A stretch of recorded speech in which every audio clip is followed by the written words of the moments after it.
नमस्कार, times of Panipat में आप सभी का स्वागत है। मैं हूं आपके साथ हनी शर्मा और आज की चुनावी चर्चा में हमारे साथ है रविंद्र मछरोली, जो समालखा विधानसभा से आज़ाद चुनाव के लिए दावेदार हैं। आइए उनसे वार्तालाप शुरू करते हैं। नमस्कार सर। नमस्कार जी।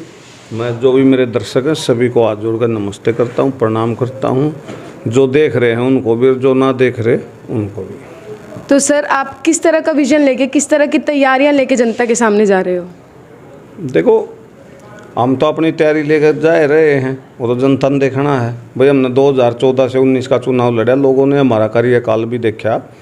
जिन माताओं ने, भाइयों ने, बुजुर्गों ने रविंद्र मछरोली को आशीर्वाद दिया, उन्होंने ये भी देखा भाई 2014 से 19 रविंद्र मछरोली ने कहीं वोट देने के बाद इनको पछतावे का काम नहीं करने दिया। तो इसलिए हम जाते हैं अपना हल्का।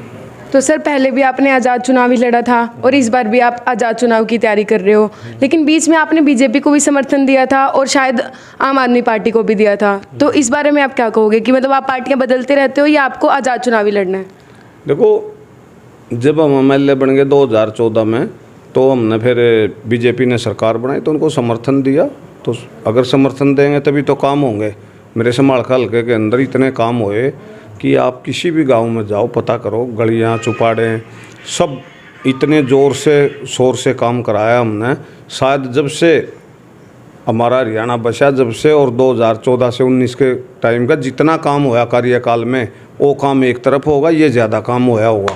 अगर हमें जो सरकार बना रहा है उसको नहीं समर्थन करेंगे तो आज़ाद बन के फिर काम कैसे होंगे? आज़ाद चुनाव इसलिए लड़ता हूँ भाई, सरकार किसी की भी आए, जिसकी आओगी, चाहे हमारी तरफ से चौटाला साहब की आओ, चाहे हुड्डा साहब की आओ, चाहे हमारी और बीजेपी की आओ, किसी की आओ भाई, आज़ाद अगर जनता हमारे को चुनेगी तो हम पावर में रहेंगे, सरकार के साथ रहेंगे, तभी काम होंगे। अब टिकट से लड़ लो, सरकार आए नहीं की तो MLA बन के करेंगे क्या?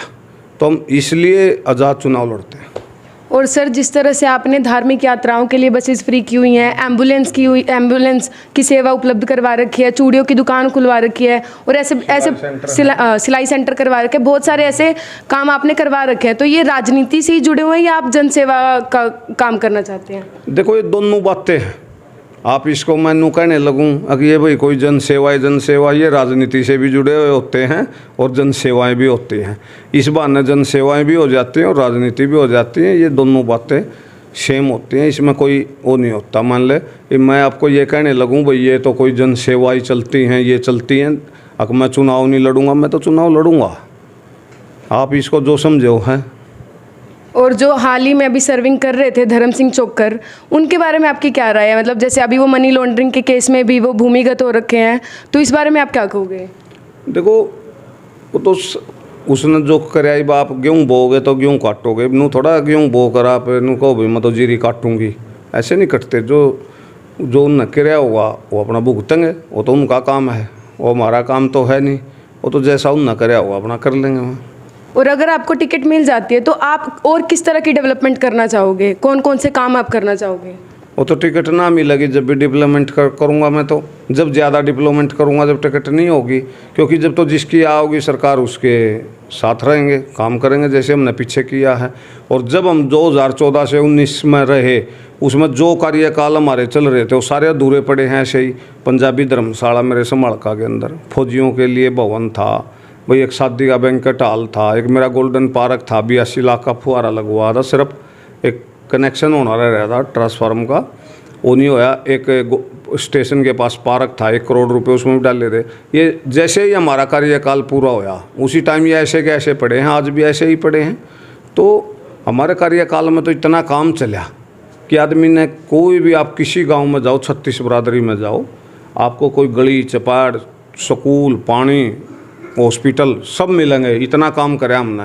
क्यों कराया कि मुख्यमंत्री मनोहर लाल जी थे और हमने 2019 में एक रैली करी थी जुरासी गांव में मुख्यमंत्री जी ने, और हमने समालखा का दायरा बढ़ाने का काम भी किया था। उसमें जो हमारा समालखा कॉलोनियों का दायरा था वो बहुत कम था, तो उसमें मुख्यमंत्री जी ने भर के पास कर दिया था, जो अभी लागू होके आया। और सर, आप जिस तरह से जनता के बीच में जा रहे हैं तो आपको जनता से कैसा रिस्पॉन्स मिल रहा है? देखो, एक बात बताओ, हम तो जाओगे, मान ले हमने बूंदा भी मिलेगा, हम बूंदा क्यों कहोगे? हम तो बढ़िया बताओगे। आप घूमो, आप देखो, जाओ, वो तो जनता बताओगी, जनता ने बड़िया ने बुढ़ा ने माताओं ने उनने देना आशीर्वाद। कोई अपने आप को ये थोड़ा कहता भाई मेरा ये है। जितने हम कैंडिडेट चुनाव लड़ेंगे कोई आपको ये नहीं कहेगा कि भाई मैं नहीं हारूंगा, सब हर आदमी ये कहेगा बनूंगा। अरे लेकिन बनाना तो जनता ने है।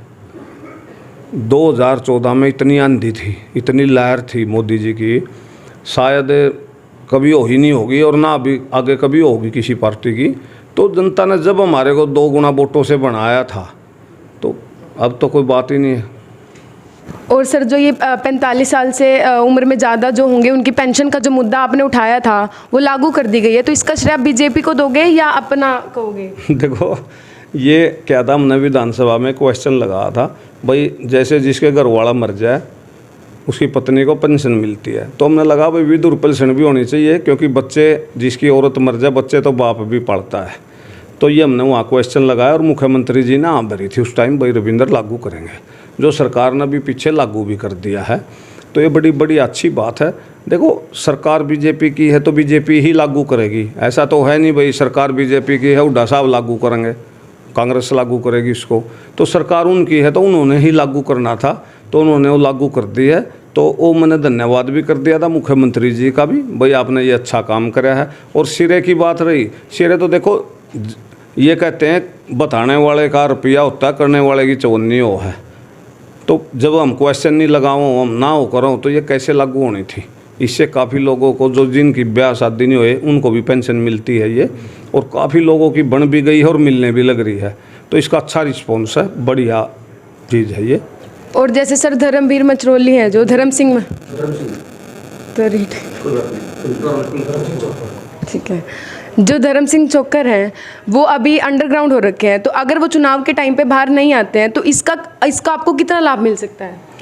देखो पता क्या, अभी क्या समय नज़दीक है चुनाव का, और केस में वो अंडरग्राउंड क्या उनका कोर्ट से अगर नमट भी जाता है तो हर आदमी कोशिश करता है भाई मैं भी नमटा के लाइन में लगूं, और लेकिन समय कम है ये हम भी समझते हैं।